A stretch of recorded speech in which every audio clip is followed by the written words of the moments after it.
If your only goal right now is to, quote, book enough elopements to pay the bills, I want you to dream bigger because that kind of survival mode mindset isn't going to fuel your business long term. In this episode, we're diving into the real reasons photographers stay motivated and how to build an elopement photography business around purpose instead of pressure.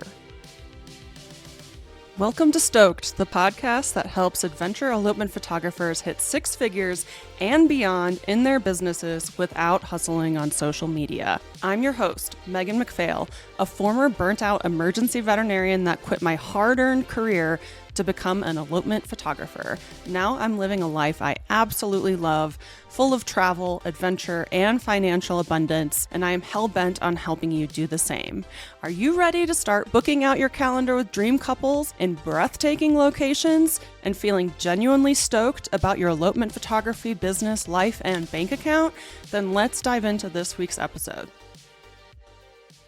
Hey, it's your host, Megan McPhail. And your co-host, Todd Reedy. And today's episode is all about goal setting and motivation, something I've been kind of struggling with lately, which is why I wanted to cover this, because as I've been researching it myself, I've been finding out a lot of stuff, because I hear all the time from elopement photographers who are either DMing me or going through one of my programs saying, I just want to book enough elopements to pay my bills. I just want to be comfortable. And that's not very motivating. It's not motivating to put in all the hard work that is required of entrepreneurship, and I'm going to explain why that is. And I use money a lot as like social proof because it's easy, it's tangible, it's objective. You know, like I post all the time, like so-and-so booked $20,000 in elopements this month and so-and-so hit six figures and all that kind of stuff. But when you set those numbers as your goals, they don't tend to motivate people. And I know this from experience the past couple of years because I've been using money, like amount of money I want to make a month or a year or the amount of profit I want to make. I've been using those things to try to motivate myself to work. And I've just not been motivated.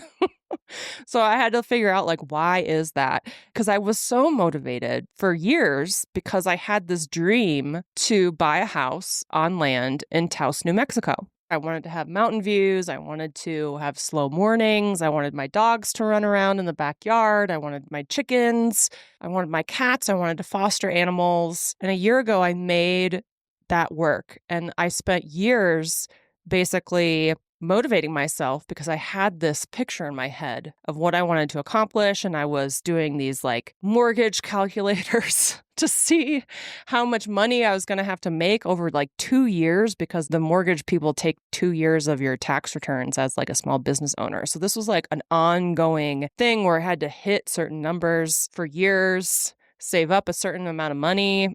Now I've hit that goal. I'm here, I'm living my dream. And like, I just have lost a lot of motivation.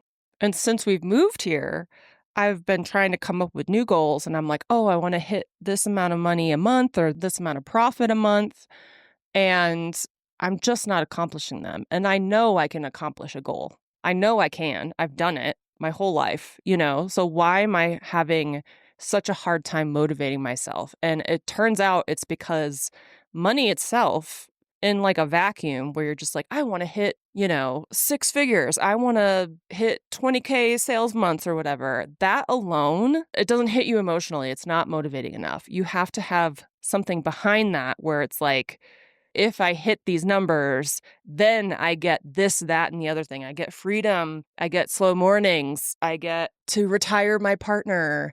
There has to be something extra besides just the money aspect. Even just paying off debt a lot of times is not motivating enough because, at least for me, like I don't see debt as like a negative thing. So it's interesting that when you first brought this topic to me, I kind of questioned it because we talk about numbers and like having metrics, and I don't know how many episodes we've done on doing like SMART goals, which is like specific, measurable, actionable, realistic, and time-based, I think is what SMART. So like those are important, like, and we track numbers meticulously. So there are numbers involved in your goal that, right, you said, like moving to Taos, right? So you were still crunching numbers. Oh, like all the time. No.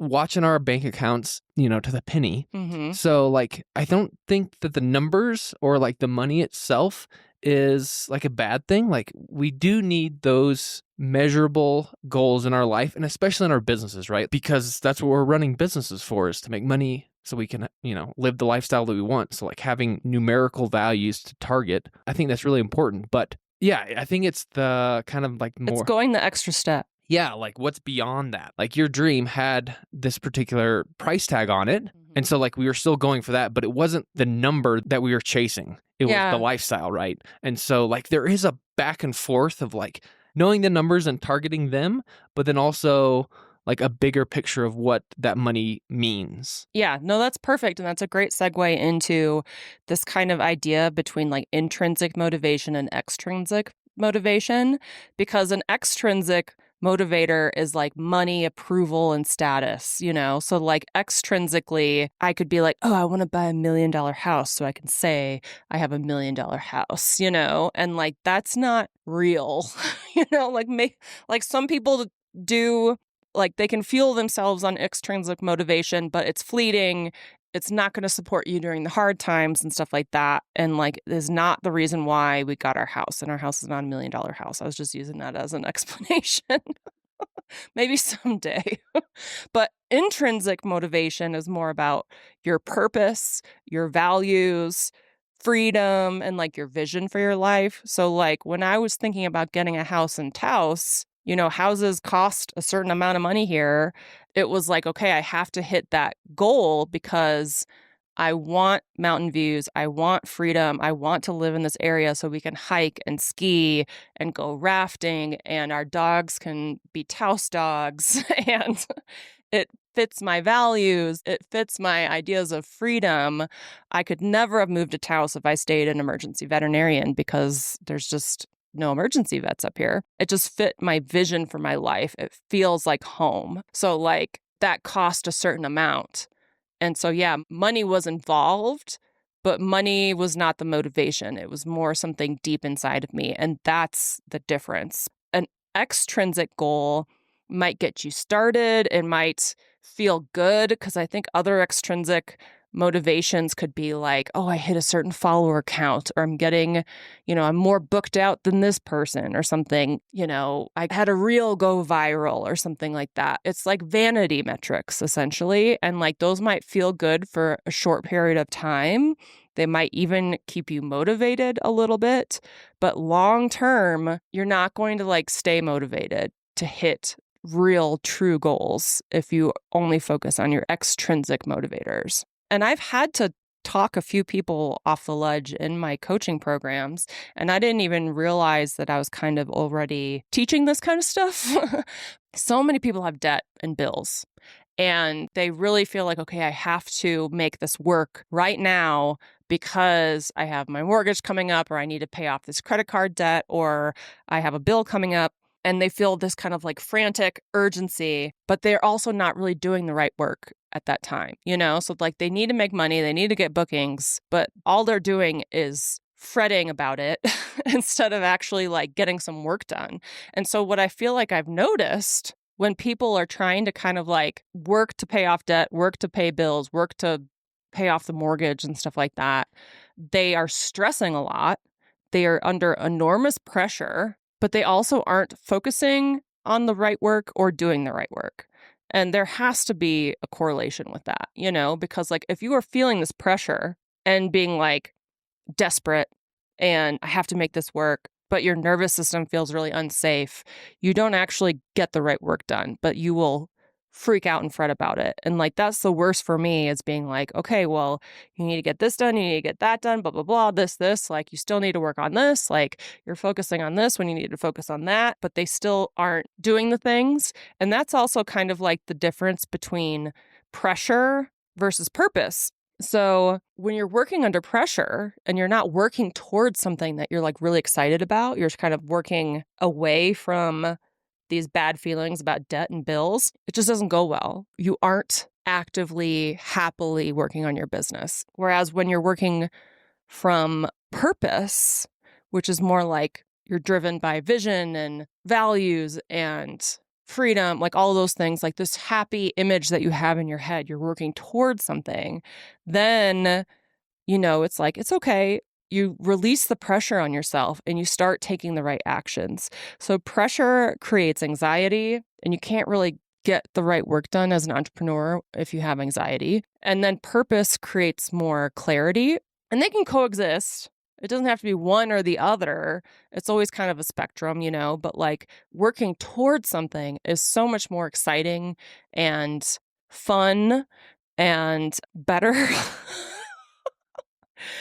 than being like, I have to do this, I have to do that, and just like white knuckling things. It's a different vibe. Yeah, and it kind of like the words that I want to put to it in my head are like a proactive approach versus like a reactionary approach. Mm-hmm. And like I find myself doing that reactionary often when like we hit a roadblock or a bump and like, oh, what can I do like immediately, or what's like the quick fix? Yeah, I kind of get blinded by that emotion of like, the frantic urgency. And then, I feel like I often don't do the right thing. Yeah. To actually like make the right progress. Mm-hmm. Again, because I'm probably fueled by kind of the fear or like, that pressure to like make the change or make the fix as soon as I can, when that's probably not the best option in the long term. What do you think is going to provide you the best motivation long term in a business where you don't have a boss, you don't have paychecks just for showing up? Like you have to maintain motivation. You have to take the right actions in your business in order for it to be successful. So do you think frantic urgency is something that's going to serve you long term? Or is it going to be more of like a consistent effort on the right things that maybe don't give you short-term wins, but over the long term are sustainable? Yeah, it's the latter, right? Because the frantic is not sustainable. Like, yeah, I know that for certain. Now it's like, I feel like I'm having a little therapy session. For me, frantic and urgent are not things that you can do for that long. Yeah, and they're not fun to experience long term or ever, And I think that urgency, that frantic feeling is why people, they try to go after quick fixes. They focus on things like Instagram instead of long-term solutions like SEO, because they are more extrinsically motivated and they get some like immediate likes and comments and stuff like that. But like they're not focusing on the right stuff. They want a quick fix that will pay their bills that month. And that's just not how a business is built. And that's not how you maintain motivation. That's how you get frustrated with yourself. That's how you start doubting yourself. That's how you start creating goals and then forget about them because you're not hitting them. Like, it's just not sustainable. If you're realizing that you're kind of living under pressure and a little bit of frantic energy, and maybe you're making goals that just aren't motivating you to get the work done, I have some journal prompts that I want you to do. And I'm doing them as well because I need to figure out what my goals are, like figure out what is going to motivate me. Now that I've hit so many of my goals, I still need something to work towards. So journal prompt number 1, if your bills were already paid and money was not an issue, what kind of work would you want to be doing, and what would your days actually look like? Journal prompt number 2, where in my business am I operating from pressure or panic? And what would it look like to shift that into purpose or clarity? And number 3, what do I want my business to make possible in my life? So beyond money, beyond likes, beyond proving anything to anyone, what is your vision for your life? What do you want it to feel like? And again, let's not talk money. Money is the tool in which we accomplish these things in our life, but money doesn't hit our emotions the way that something like, waking up slowly, drinking coffee on my front porch with my chickens, like that kind of stuff, retiring my partner, living in an RV, those things are motivating. Those things are fun and exciting to work towards. Paying off your bills are not. So that's some food for thought. I'm going to be working on changing the way I set my goals, and I encourage you guys to. We'll see you next week. Thanks so much for joining us on this week's episode of Stoked. If you enjoyed the show and you'd like to help support the podcast, please subscribe, leave a review, and tell a friend. If you're looking for more inspiring elopement photography content, check us out on Instagram at Megan McPhail. And if you'd like to hear more about my business coaching and how I can personally help you hit six figures as an elopement photographer, then check out my website at www.meganmcphail.com.